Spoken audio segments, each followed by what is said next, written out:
Hello there, I'm Ahmed from the Things Industries, and I'm happy to guide you in a deep dive into the generic node firmware features. So, in this session, we're gonna cover multiple topics quite briefly. Uh, the first one is LoRawan secure element integration inside the generic node sensor edition, how this is used. We're gonna discuss QR code claiming, which is related to the secure element. We're gonna discuss bootloader development, and we're gonna discuss adding external sensors, and we're gonna discuss real-time operating system support for the generic node sensor edition, and we're gonna briefly take a sneak peek at FOTA and LoRaWAN.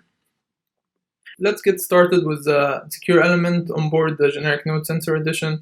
So there is a microchip secure element that is connected to the SoC on the generic node sensor edition, and this allows it to join securely the LoRaWAN network. So when you buy a generic node or a secure element, you typically get this manifest file. It's a JSON format, and what you can do with that is claim the device, and it contains no private information, so you can easily go to the join server and try to create an application.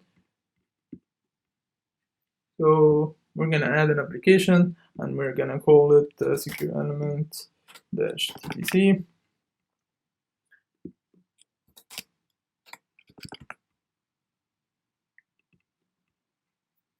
And we can import an end device, and importing an end device typically has multiple formats. So we're gonna pick up a microchip format. We're gonna select the device that was provided to us by microchip or the manufacturer who purchased the secure element.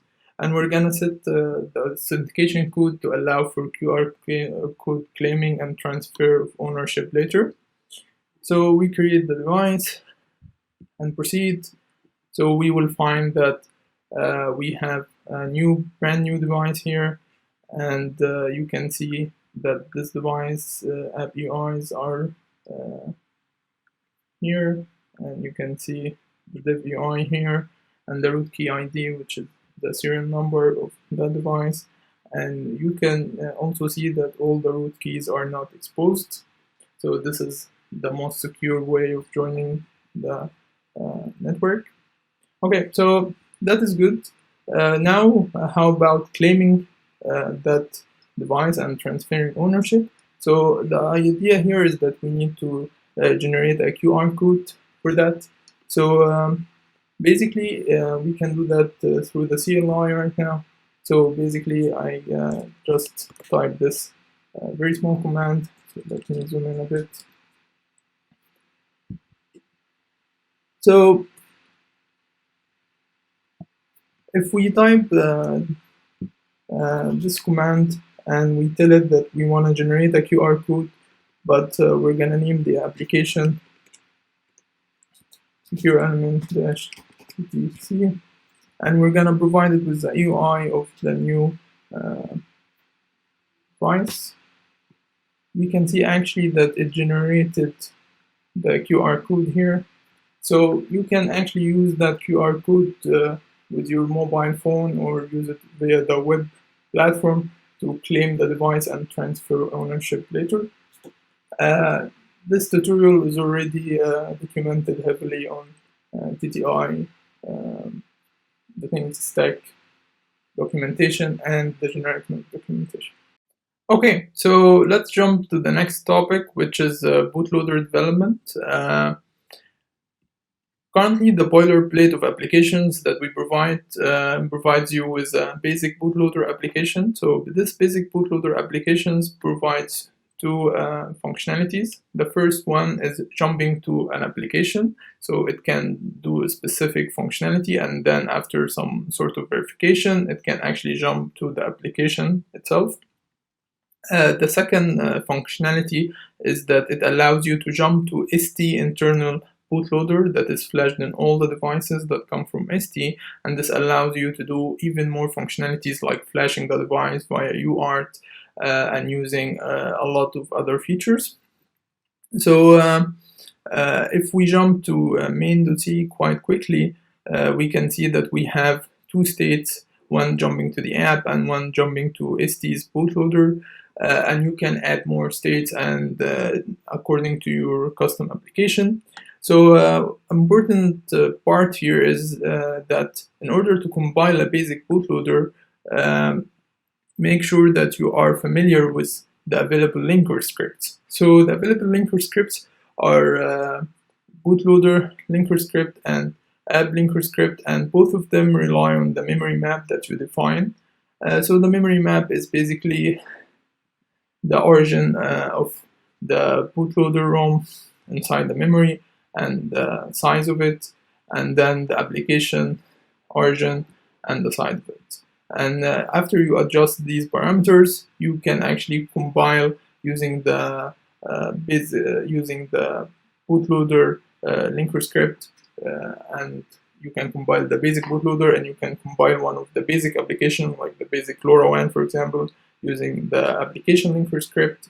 And then you can use a merge script that is a Python script that allows you to merge the two binaries together, so you have one application at the end, and you can also flash the two binaries one after the other. So this is all available to allow you to customize the application according to your needs. The second subject that we want to discuss is adding external sensors. So if you actually check the libraries of the generic node sensor edition, you will find that the port support package has a serial BSB, and this serial BSB has external sensor initialization, and this is actually available on board the device that allows you to add external sensors and maybe test a specific functionality or use case using one of the sensors that are not on board. So to show you, you can see that here we have these extra bin headers, and these extra bin headers provide you with actually expansion slots that allow you to add more sensors via UART or I2C, and you can also use a quick connector here to add a chain of sensors, and you can use the firmware to actually initialize that bus and use it for reading the sensor measurements. Okay, so I think that covers the development part of the bootloader and adding external sensors. So jumping back to the new topic of real-time operating system support. So what we want to do is discuss what's available. So right now, ST provides support for FreeRTOS, and consequently, we also provide that support. So we provide the LoRaWAN application that is built over FreeRTOS using multi-threaded application, and this application allows you to basically run FreeRTOS and join the network over-the-air activation as a Class A device. This is very useful if your application requires multi-threading, and it allows you to actually expand your application and use LoRaWAN on a single core device. ST also provides an application that is multi-core between the M0 core and the M4 core, and where there's internal communication where FreeRTOS is running on one side and the stack is running on the Cortex M0. So this provides a lot of flexibility in development, and we plan to add more operating systems as we go further, and the current structure of libraries and target allows us to do so. Yeah, so that is it for operating system support. Finally, let's take a sneak peek at LoRaWAN FOTA. So we developed LoRaWAN FOTA, and currently the Things Industries stack supports multicast and Class C. So we developed multiple prototypes, and we developed multiple applications that do firmware over-the-air updates. And I want to show you a sneak peek of how this happens. And in the future, the generic node sensor edition will also have the support for firmware over-the-air updates. So if we jump here, this is a playback of FOTA happening. So I'm gonna zoom in as much as possible to show you what's happening. So basically, we have multiple things happening at the same time. So in this side, this is the serial port on the device. This is running embed-OS, and you can see that there is a verification happening by the bootloader, and it's saying, oh, there is no update image available, and then the current active image is up to date, and then it jumps to the application, which is one of the benefits that we discussed of the bootloader, and then it tries to do over-the-air activation. Yeah, so basically, we're gonna, after it joins over the air, it sends a couple of uplinks, and it waits to receive a multicast session command. So here we can observe what's happening on the server side. Here we are observing what's happening on the node side. So it schedules transmissions, waiting for a downlink that makes it activate the multicast session.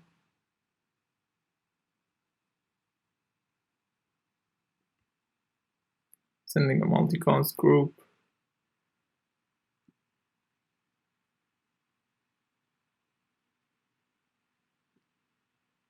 Generating the multicast keys.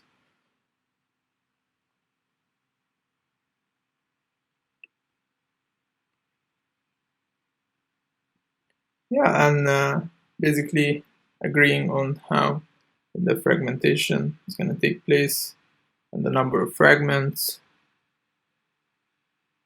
and the padding of the bytes.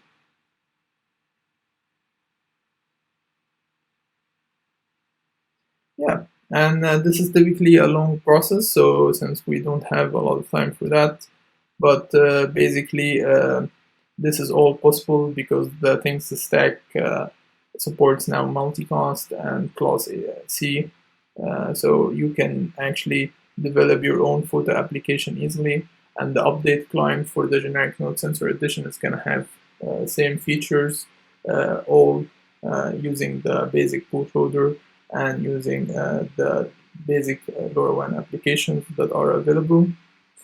Yeah. So I think this is a good sneak peek for now. I would like to thank you for listening to me. It was a pleasure. Hopefully you get a chance to experience the generic node sensor edition soon. And until then, stay safe and enjoy the conference. Goodbye.